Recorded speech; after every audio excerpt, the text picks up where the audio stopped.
Welcome to the Coaches Hub podcast, your go-to for mastering the craft of football coaching. Today, we're tackling session design, the playbook for player growth.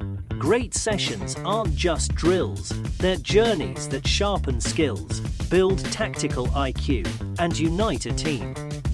We'll share how to set sharp objectives, create seamless progressions, keep players switched on, and mirror match intensity. Avoid the pitfalls, adapt for any level. Let's dive in and elevate your coaching game. Welcome to the deep dive. Today, we're stepping onto the soccer pitch. But not exactly to watch a game. No, not quite. We're looking behind the scenes, really, at the engineering that goes into building successful teams. We're talking about effective session design in soccer coaching.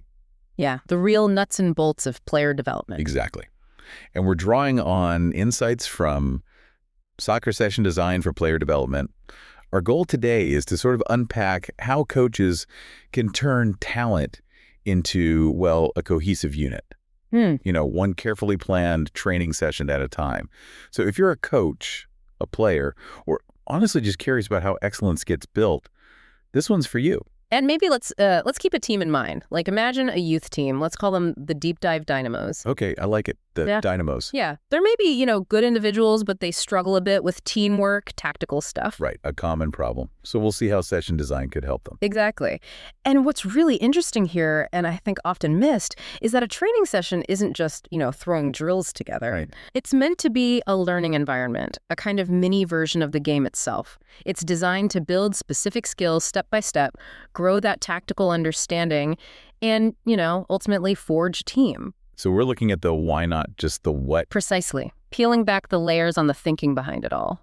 Okay, so for our dynamos who need to become more than just individuals, why is this session design so important? What's the big payoff coaches might miss? That's a great question. Look, beyond the obvious things like skill development or keeping players engaged. Which are important, of course. Absolutely. But maybe the most overlooked payoff is cultivating player autonomy, critical thinking even. Oh, interesting. Autonomy. Yeah. When sessions are really purposeful, players don't just follow instructions blindly. They start to get the why. Why this drill? Why now? And that leads to? It leads to self-correction, better decisions under pressure, players solving problems on the field themselves. Those qualities are, frankly, much more valuable long-term than just executing a move perfectly on command. It builds their football intelligence, not just their technique. Exactly. Confidence in their thinking, not just their feet. That's a really powerful idea.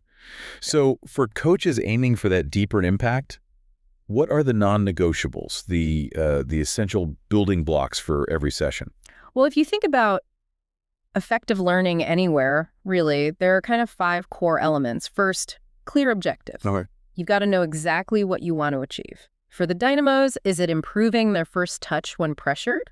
Or maybe how quickly they switch from defense to attack? Specific goals. Specific, measurable, and tied to what the players actually need and the team's overall game plan. Makes sense. What's second? Second is logical progression. You start simple, build the basics, then gradually make it more complex, more game-like. So for the Dynamos? Maybe start with individual passing technique. Then, a 2 versus 1 passing drill. Then integrate those passes into a bigger scenario. It helps them connect the dots between technique and the actual match. Got it. Element 3. Player engagement. This one's massive. You got to keep them interested, motivated. How did coaches do that? Varied activities, dynamic drills. Maybe competitive stuff like small-sided games, tight spaces, quick thinking, or timed challenges, anything to keep it fresh and stop boredom setting in. Right. Avoid the monotony. Number 4. Game-like conditions. This is crucial. The session has to mimic the real game for the learning to stick. Simulate the pressure. Exactly. Realistic spacing, intensity, maybe constraints. For the Dynamos, practicing receiving a pass with the defender breathing down your neck, just like Saturday afternoon. Okay, and the last one? Reflection and feedback. You need to actually build in time for players to think about what they did, what they learned. Not just the coach telling them. No, absolutely not. Encourage self-assessment, provide constructive feedback, sure, but help them process it. That's where real growth happens, understanding the why of their performance. That framework is really solid. It's like that health analogy. You need the blueprint first. Yeah. So let's get practical. What does a typical, well-structured session actually look like phase by phase. Yeah, the choreography, as you called it, it generally unfolds in 5 distinct phases. Think of it like a story arc for the Dynamo's learning in that session. Okay, lay it out for us. First, the warm-up. Usually, 10, 15 minutes. Purpose is physical and mental prep. Getting ready. Yeah. Dynamic stretches, moving stretches, maybe rondos, those keep ball circles. Ah, yes, the rondos, love those. They're great, aren't they? Get the muscles firing, sharpen focus. Then phase 2, technical development. Maybe 15, 20 minutes. Focusing on skills. Exactly. Core individual stuff. For the Dynamos, maybe drills on dribbling or a passing circuit, short passes, long balls, that sort of thing. Building that comfort on the ball. Okay, then what? Phase 3, tactical training. This is where teamwork comes in, usually a bit longer, 20, 30 minutes. Strategies, position. Right. How the Dynamos play together often involves small-sided games like 4v4, 5v5.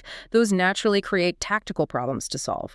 Or maybe set-piece work corners, free kicks. Where everyone needs to know their role. Precisely. Phase 4 is the conditioned game. Another 20, 30 minutes. This is where you put it all together in a controlled match. Applying what they learned. Yes, but with specific rules or conditions. Maybe a 7v7 game, but players only have 2 touches. Forces quick thinking, or goals only count if they come from a cross. Tailoring the game to the session's objective. You got it. It's about applying skills under specific kinds of pressure. And finally, phase 5, cool down and review. About 10 minutes. Winding down. Yeah, helps recovery, but crucially reinforces the learning. Static stretching, then a quick team chat. For the Dynamos, it's, okay, did we improve our first touch today? Were transitions faster? What did we learn? That's such a clear flow. You can really see how each part builds on the last, leading up to that game application. Okay, so beyond that structure, what are some key tips? The secret sauce for designing sessions that really click with players, like our Dynamos. Right. The source gives 5 really good ones. First, maybe obvious but critical, understand your players. Know your audience? Exactly. Tailor it to their age, skill, even how they're feeling physically that day. What works for pros won't work for under 12s. Makes total sense. Tip 2. Incorporate fun. Yeah. Seriously, it has to be enjoyable. Find that balance between hard work and, well, fun. Bored players don't learn well. Good point. A game can teach better than a boring drill sometimes. Often, yeah. Third, encourage creativity. Don't just dictate every move. Let players make decisions, solve problems within the drills. Empower them. Yes, give the Dynamos a challenge and let them figure it out. Fourth, leverage technology if you can. Like video. Video analysis, planning tools, stuff that can refine the design and make feedback really specific. Imagine showing a player instantly what went right or wrong. Powerful. And the last tip. Be flexible. This is huge. Be ready to adapt on the fly. Read the room. Yeah. If the Dynamos just aren't getting it, or if they're nailing it quicker than you thought, adjust the plan. Don't just stick to the script rigidly. That ability to pivot is key. That flexibility point is so true, isn't it? Yeah. Not just in coaching. But okay, let's flip the coin. We know what good looks like. What about the common mistakes the traps coaches fall into that undermine all this good design? And maybe, which one does the most harm? Good question, because avoiding these is just as vital. There are 4 common ones to watch out for. I'd say the one that probably causes the most damage is lack of focus. Trying to do too much. Exactly. Cramming too many objectives into one session just dilutes everything. It's like trying to teach the Dynamos dribbling, shooting, and complex defensive shapes all in 60 minutes. You end up doing none of it well. Pretty much. You get mediocrity across the board instead of mastering one thing. Second big mistake, monotony. Just doing the same drills over and over. Yeah. Kills engagement. If players are bored, learning stops. Third, ignoring individual needs. Not challenging everyone appropriately. Right. The session's too easy for some, way too hard for others. Nobody's really in that optimal learning zone. And finally, overloading. Too much, too soon. Either overly complex drills that confuse players, or just excessive physical demands leading to fatigue, frustration, maybe even injury. Keep it sharp, challenging, but sustainable. Okay, so stepping back from the pitch for a moment, what does this whole deep dive into session design tell us about learning and growth more broadly? For the Dynamos, or even, for us in our own lives? Well, I think it really highlights that real growth, whether it's soccer or anything else, isn't accidental. It comes from deliberate, thoughtful design. Intentionality. Exactly.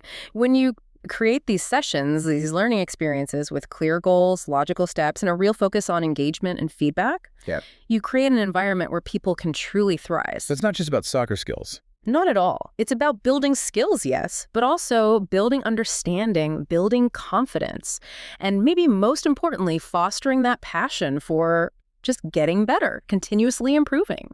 That's a really powerful takeaway. It makes me think, if our Deep Dive Dynamos coach applied these same principles, clear goals, logical steps, engaging activities, feedback to other parts of their lives, like, say, a big school project or learning guitar or even just trying the new recipe, how might that structured approach, that kind of session design for life, change how well they do it and how much they enjoy it? That's a fascinating question to ponder. We hope this deep dive has given you some fresh perspectives on structured learning and how things get built step by step. Until next time, keep exploring, keep questioning, and maybe think about designing your own path to success. That's it for today's episode of the Coaches Hub podcast. Remember, effective session design isn't about cramming in drills. It's about creating purposeful, engaging, and game-relevant experiences that help your players thrive. If you found this valuable, share it with a fellow coach and subscribe so you never miss an episode. You can explore more coaching insights, session plans, and pro-level resources inside the Coaches Hub at www.soccer-profile.com. Until next time, keep challenging your players, keep learning, and keep raising the standard.